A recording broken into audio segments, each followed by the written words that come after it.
and you name it. It causes this fight between Christianity and the traditional religion. How do we go about it? We have this welcome seal here. You have villages in Suriname which are not Christianized. When you enter the village, you have to go under a pole, normally decorated with palm leaves. And they say you have to enter the village by walking under the pole, leaving behind all the bad spirits. Because no bad spirit is to enter the village. When you leave the village, you leave to another pole, leaving behind all that is in the village. You can't take that with you. In Maroon villages, you can't take photographs because you take the spirit of the person with you when you take a photograph. So what I want to ask is, I saw the colonel get into a trance-like thing. You were not really in trance. You're enacting something. What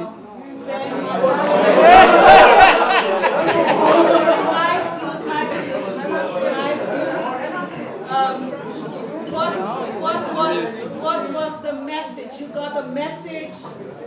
What was the message? Because when a message is broad, I think the community has to know what the message is. That's what I'm trying to get. Trying to understand, even from Suriname, what is the message being given so that the community understands how it is to go about its business. Okay, I said earlier what happened in the conversation with him outside. Oh, you took him outside? Yes, right. So right. And I did say also for a reminder that because when you're at another level, another state of consciousness, and that's how we actually need to talk about this thing, because it's real. Yes? We don't want to find excuses and descriptives and adjectives that's there, left by missionaries in the past, to talk about us and how you worship. When I say us, I mean persons generally, that leave a taste that what you're doing is not so right. Yes? And so it is another state of consciousness, because you're no longer speaking carnal. You're speaking through the spirit. Now, it's spirit-to-spirit connection. And one of the things that I remember he spoke of, because when he's in that spirit space, and yes, I've been into Maroon ritual, where there is the interpreter there. And so the language is learned. Yes, the language is chromanty. Yes, you will pick up, because there is no sitting in the classroom to teach. You are learned and being taught on the job, on the spot. And so if and when you are a person that selects, sometimes you are selected, sometimes persons take on. But when you are selected, there is a different kind of passion that goes with it, and a different kind of responsibility, and a different kind of purpose. And so, as he spoke, like I said, he was told that, yeah, the broad road, and broad road means a big road, right? Big road was the term. Broad road or big road with reference to is at a crossroad. He asked for Issa. Issa is the rum. He needs to cleanse the space. It's for healing. It's to cut destruction. It's for all of that. And that's what it was all about. That's what was happening primarily. But I think I was just going to say, I think part of this struggle that you identified is not just in Suriname, and I've been to a winter in Suriname. When I tell my friends that I've been, I'm not getting up. Well, I went to a winter, and I tell people I saw a drummer fly, and they tell me no, that is not possible, and I was dreaming. I wasn't dreaming, I wasn't drinking anything. The man was on the ground drumming, and the next thing he was in the roof of the... That's true. Dr. Baker is very correct. But I think the issue with the language is, this notion, some parts of the tradition, the faith, want to appropriate and to design how the spirit should express itself. Right. And so, you know, we like to reach for the, if there's nobody to interpret, keep quiet. That's right. Kind of thing. And so, since the expressions in things like revival are in the language from the mother country, Yes. and there are so few to interpret, so that must be silenced. But my expression of my spirituality in a particular Christian form, which comes with some kind of, you know, whatever thing, somebody can claim to interpret. And I think that part of that is a political struggle. That's as right. well, I agree with in you. terms of who has the right Absolutely. to speak, how they should speak, and what speaking signifies. So that speaking then becomes this badge that you wear to show that I am one of the really That's saved. right. Absolutely.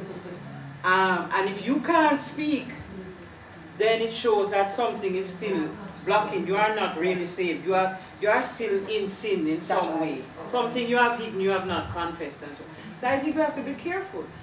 And I think if we are alive to the fact, as you have said, that there are good spirits and there are evil spirits, we need to always remember that. Right. But we also, I think, have to be careful from the different traditions about deciding that the whole of your tradition is evil, That's right. and the whole of mine is good. That's right. Right.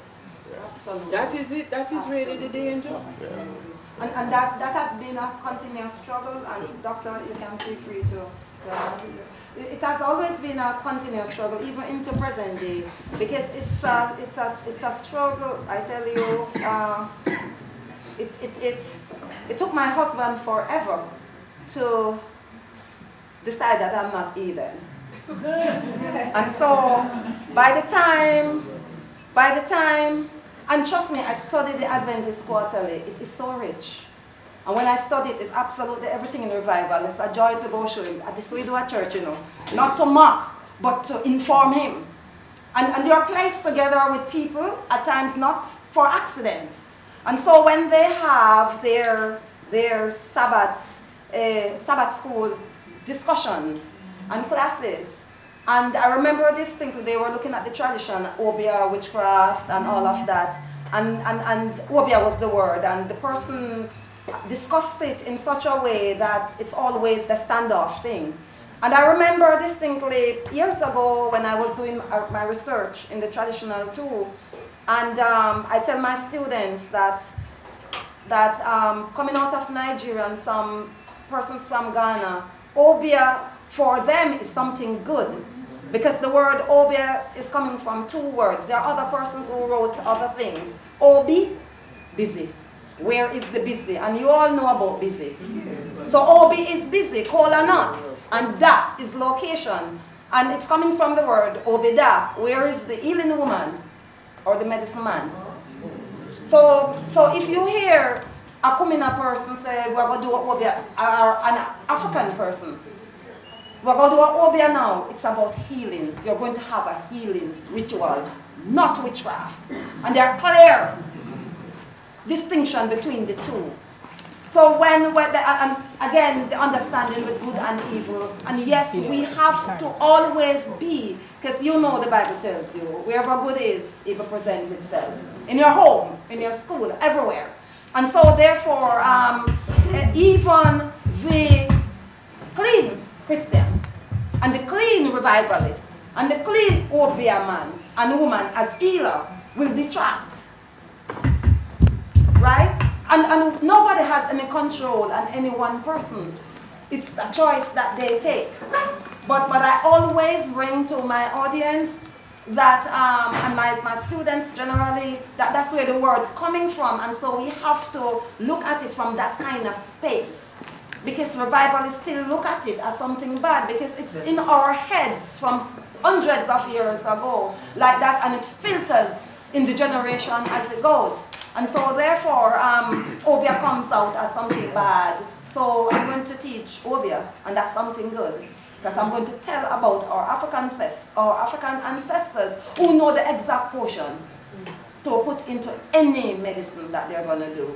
Like, if we have to use the dandelion, for example, for the joint, then we would know how much strips we cut the thing in to make 2 cups of tea for in the morning and in the evening over a number of days. And that works. So it does not take any ordinary person. It has to be divine inspiration, and it has to be the gift, and it has to be practice. Again, so the religion is always practice. I hope I answered. All right, we're going to have to wind up, so we'll take 2 more. Kevin, 3? Yes, thank you. The hands that were up. Somebody back there. Okay, so Kevin first, and whose hand was up down here? Can't see you. Okay. Lady right there, 3. Okay, so those last 3 we'll take. Kevin? Thank you. Thank you for the Balmyard experience, my first, and it was very, very powerful. I'm originally from Korea, and it's reminiscent of kind of shaman rituals in Korea. In Korea, a shaman is a priestess in a village who exorcises evil spirits, who's also a healer. That's right. And shamanism is a kind of a religious soil upon which Christianity has been sown. And so shamanism is there regardless of denomination in Korea. And so what I experienced was a kind of a very similar with Korean corporate prayer. And you know, my family has been an immigrant family for many years, and my parents experienced the marginality of being an immigrant as foreigners, and their relief came from church services, and particularly Wednesdays and Fridays they had overnight prayer services. Went way into the night and to the morning, and people were fervently praying. And it reminded me, and the kind of almost trance-like, you know, through rhythm and through dance and through breathing. I kind of think that this is a space, a liminal space, where people can unleash their oppression. You know, in Korean, there's a word for internalized anger and oppression called han, you know. And it's a liminal space where people can loosen their han. And for my parents, that kind of prayer service was a space where they can loosen their indignant experiences that they constantly experience in the world. And they can, afterwards, they are freed to engage in life again. So it testifies to the universality of the spirit, you know. And it's not only, yes, Caribbean, African, but also Eastern Asian, everywhere. And this is, I think, a concrete manifestation of the spirit which compels us to engage in activities that makes us free from harm and oppression. So thank you. Thank you. It's just a confirmation that spirit is Just a follow-up to what Michael was asking about affiliation. Where I am from, they speak about 60 and 61. Where are you from? I am from West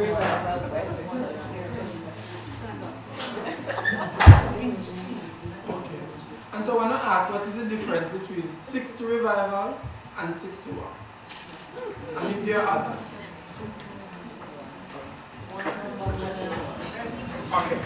Alright. I realized that people would always say you have 60 and 61, right? And people would say that 60 is a clean set of people and the 61 is the evil ones.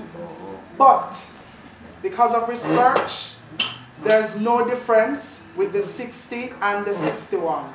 Because when you go like to Watown, and they will say, oh yes, you're on a 60 seal, but yet there are persons there who do 61. They all do 61. If you should travel, we all do 61. If you should, after midnight. yes, especially after midnight. And 61 is... Revival is about warfare, you know. Christianity is about warfare. Every religion is about warfare because there's always an enemy. Yes? Am I correct? Alright, you go now and then I come again. So you are fighting against the enemy. Yes. Alright, your turn. Right, now the 61 is more of a weapon. That's right. That you will use against evil forces. Now the 60 is more of sacred songs and hymns. So if you notice the motion each time while we were worshiping, it changed each time. We were there singing and humming, and then we start to move with the kumina. Now 61 is more of gyration, swirling of the hips, while the 61 is more of the chop. And that's the laboring when you're groaning in the spirit. Now, 61 is linked to bongo, which bongo is used in African, it's used in Rastafarian, right? And the bongo man is a man that would pass through when war is going on. And by the way, Bongo Town is in St. Thomas, and that's where all African people were originally. Yes? So that town was established because, I tell you, you know about Grande Nane, yes? So she had a sister, Sesuko. And her sister, that's where she went. And so Bongo Town was established in St. Thomas. And so it's always usual that there's going to be that nation dance whenever that messenger arrives. Yes? So once the messenger comes in, it goes to the nation. Chinatown will come, and they're speaking in Chinese language. The person may never have spoken Chinese ever before, understand it, if a Chinese person was to speak to her in the language, or he. But as you move from city to city, because you're moving through the warfare that comes in, and so help comes from various nations, right? Reinforcement. So you advance and you retreat. And you advance and you retreat. Same thing in Christianity. But I just want to finish that off. That we talk about 60 and 61 as if it's two different revival. Revival is, most of them understand revival to be revival. To be revival, to be revival. And so it's like we're learning a language, Spanish. I shared that illustration with students last Thursday. We're heading to a town. When we're learning a new language, it's really new to us. So when the missionaries came in 1860 to Christianize what they called at the time a group of pagans and heathen, so they came to teach us Christianity. By 61, African people say, but the same thing we do all the time, so make us go do our thing. Right? So it's like a language, because we do Spanish and we hear a little phrase or a little jargon, and it means the same thing in patois. Yes? And so it's like, oh, but that's not different. I see him God and I see him way and the same way. So they go back to 61, and coming out of prophet for the word kumina. Not Pocomania now, Pocomania. Because that's really what it is. No little madness, anything. And Pocomania is coming from little madness by the Spaniards. Yes, so you have to understand that Mayal, into Kumina, into revival, Rasta, everything is coming from that same source, Africa. African ways of worship. So the understanding about 60, 61 is two different years. This is what you bring to us. Yes, we all learn it. But our something why we can't do our thing. 61. And so you find lots of worship like that. And in 60 and 61, there always be, even daytime, because a service could be happening and then Ruti will come, Satan. Angels, messengers, or agents. And then that's our warfare and the struggle. And you have to cut and clear. Satan, loose my band and let me go. So the songs are going to come, the rhythm is going to come, and the leader, the mother, the shepherd, somebody who gets the message will raise a song, especially when the messenger comes in. And usually, free wave message. Praise the Lord. or the vase raised. Once an angel comes in, or messenger appear, there's gonna be a raise of the vase or glass. That's welcome them. And people, oh, they do Jeremiah. If it's Jeremiah. Oh, they do what on messenger? Oh, they do Rev from UTC. Because we touch it, spirit, across the space. It's like an electric thing. And to add to that, That's all I can. Ms. Berry, I remember that the Bible says that God is not just a God of mercy, but He's a God of wrath. Right? He's also the God of fire, the God of water. Thunder. And there are thunder. And there are times in your life there's peace, and there are times there's water, there's turbulence, there's fire. So when you see us working the 61, it doesn't mean that that is an evil spirit all the time comes in. It's just maybe God is angry about something. Yeah. And remember, as he spoke about the different language, the Bible said in Acts 2, it says that on the day of Pentecost, they all spoke with different tongues, and they were from different nations. So you realize that we work with different nations, different cities. You have persons who would speak Chinese, African, Indian, Latin. And you would wonder, have this person ever studied these languages? But it's the Spirit that gives these gifts. Yes. What's the other person? Kelly. I just want to say thank you for the experience. As a foreign student, I'm from the Bahamas. I have enjoyed thoroughly the revival courses that I learned when I first came here at UTC, in the ways and means that we use them. And in fact, I used to get so excited about them that I remember one time I went to preach at a Methodist church. I'm Methodist. And they asked for choruses, so I thought they were just regular Jamaican choruses. I started up the revival choruses, and the Ghanai's like, oh no. So, okay. Yeah, but I really enjoy that part of the integration into the Jamaican culture that I've had so far. And this experience tonight has been an expansion of it. So I thank you for that. And I wanted to ask about the Bible, but I noticed that you have one on the table. But I also wanted to ask about, in your worship settings, do you ever have the symbol of the cross? All right. Yes. And then I wanted to ask about your husband.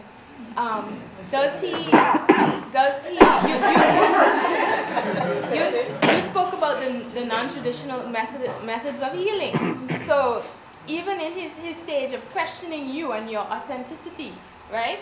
As a Christian or whatever, did he, in his need, ever come to you or approach you, or does he use the different healing methods from the revival tradition, even though he is Seventh-day Adventist?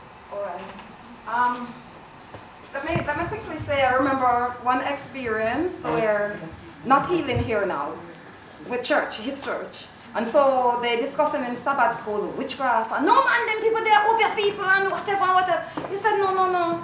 My wife studied this thing and she know it, and there's absolutely, and he explained to them what opiate is and what witchcraft really was.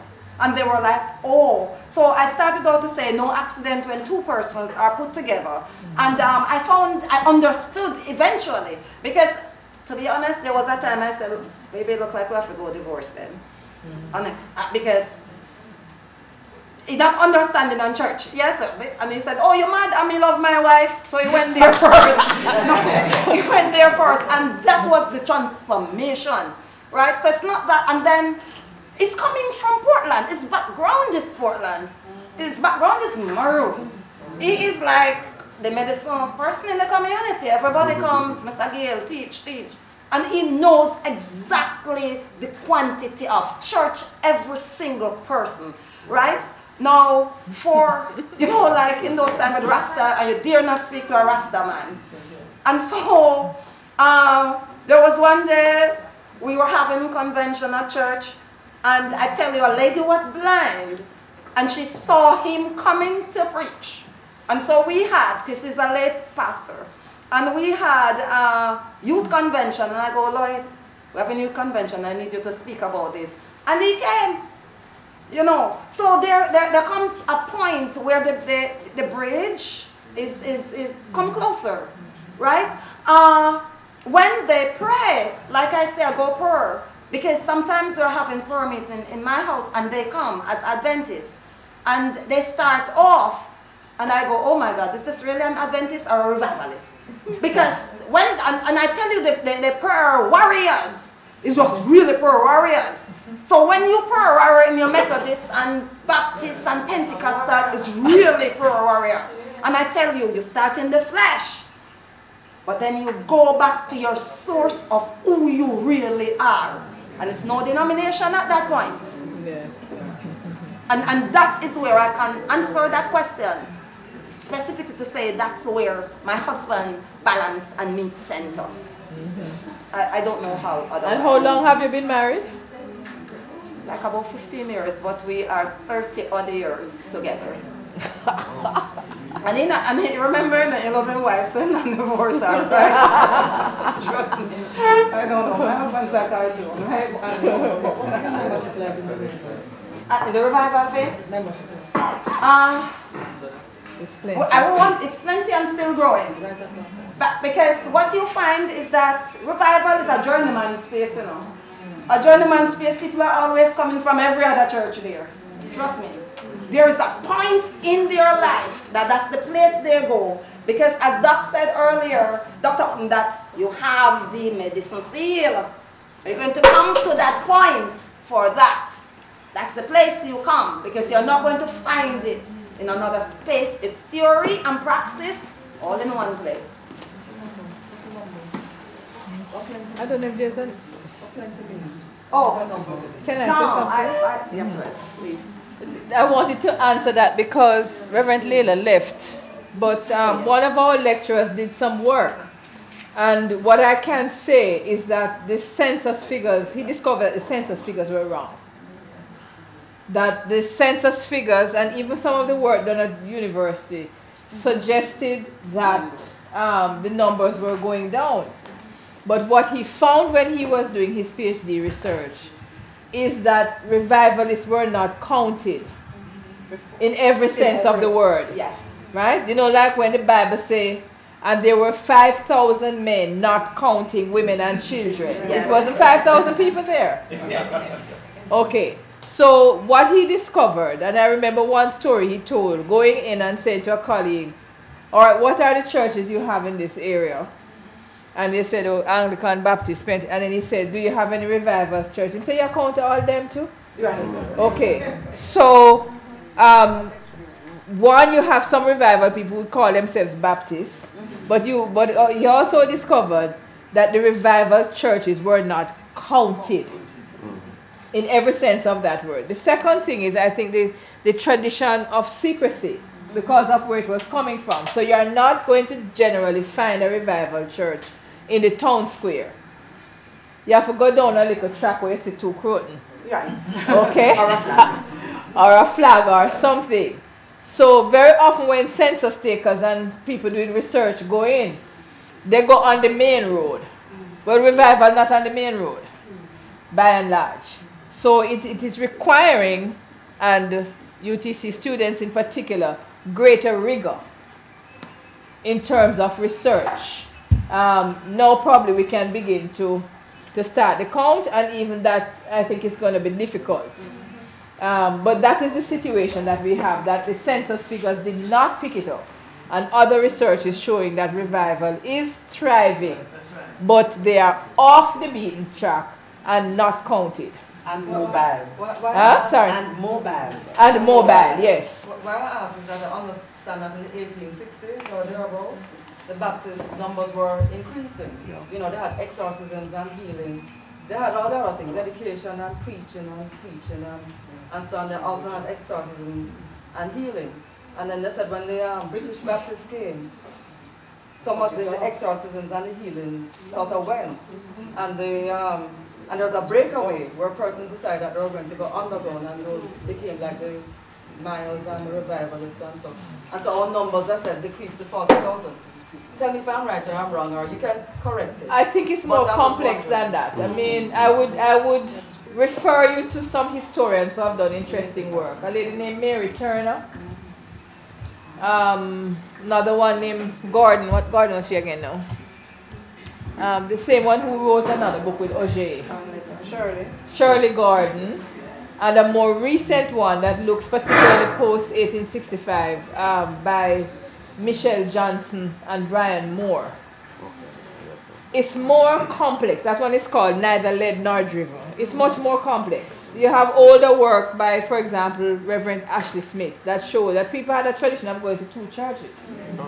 So people would be going to a traditional church in the morning and going revival in the evening and having dual membership, and that hasn't changed. We have a group of people who in a mainline church and at Unity.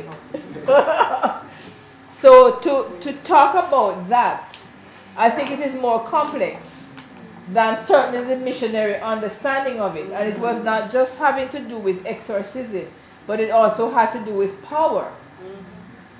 That the black people weren't thought to be good enough to be leaders. But a lot of the Africans respected the daddies and not the white missionaries. And that was part of the power struggle within the church.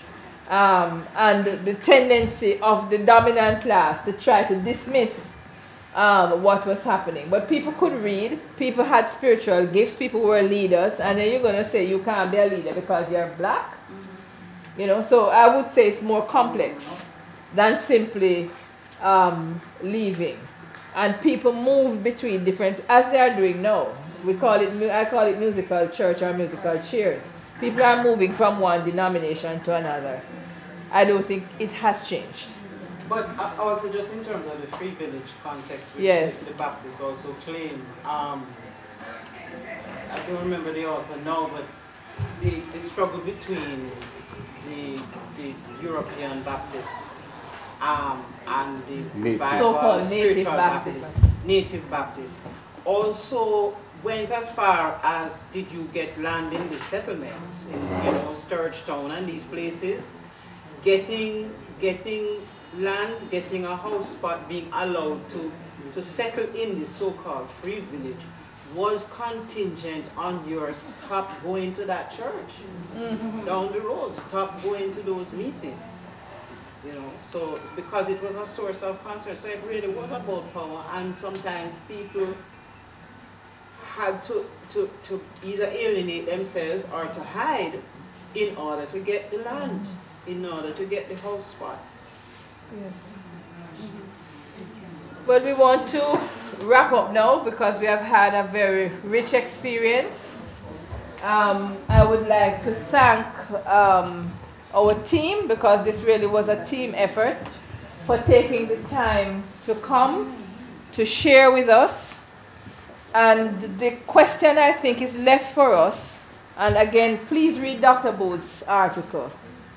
When people come into our churches, traumatized, unemployed, flat broke, all of the other things with their, what we call, I like to hear the Americans say, African Americans, situations,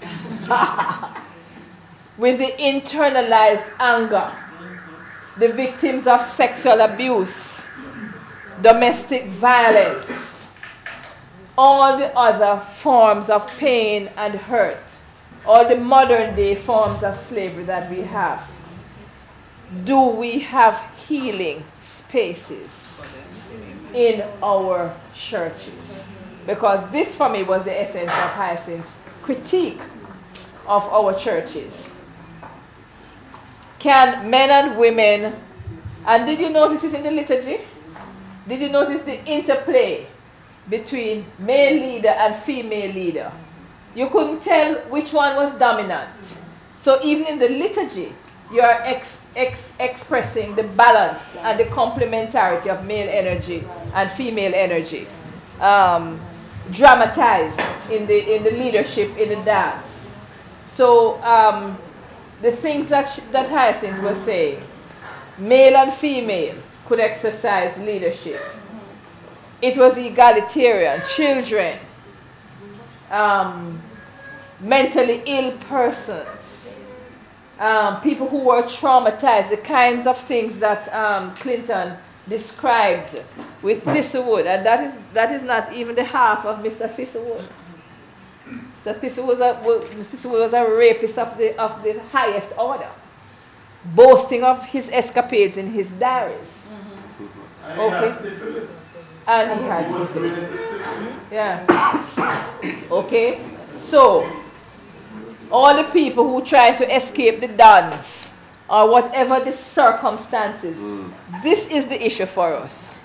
When they come into the churches where we exercise leadership, is this an egalitarian space, a communal space, a space of deep and relevant spirituality, a place of healing? And that's what I would like to leave you to meditate on tonight. We have some extra programs here. The students said some people had asked for some programs. Do remember we have other activities. You can audit classes tomorrow. On Thursday, we have a lecture talking about the United Church as part of the United and Uniting Churches. That's a lecture by Reverend Norbert Stevens, the General Secretary. So what's organic union looking like when people who baptize infants and people who have believers' baptism decide they're going to have the same denomination? And Dean Deborah Mullen from Atlanta in the evening will be doing her paper on the Bacchanal in Presbyterian Church USA, when some bright spark in the church decided to make a donation of church money to the Black Panthers. In between, we are having the alumni meeting over lunch, and the alumni will be winning the students at games in the afternoon. So Thursday, we want you all to encourage the alumni to come. Deborah and Kevin will also be here. So if people want one-on-one discussions with them about the Doctor of Ministry program, they are here all day to have those discussions. So I'm going to ask everybody to remind the members of the alumni that we want them to come and spend all day Thursday with us. We'll find a place for them to change and shower after, you know, they have beaten the students at football and volleyball and cricket. Thank you all for coming, and let us stand and sing the doxology together. Where's the choir? Praise God from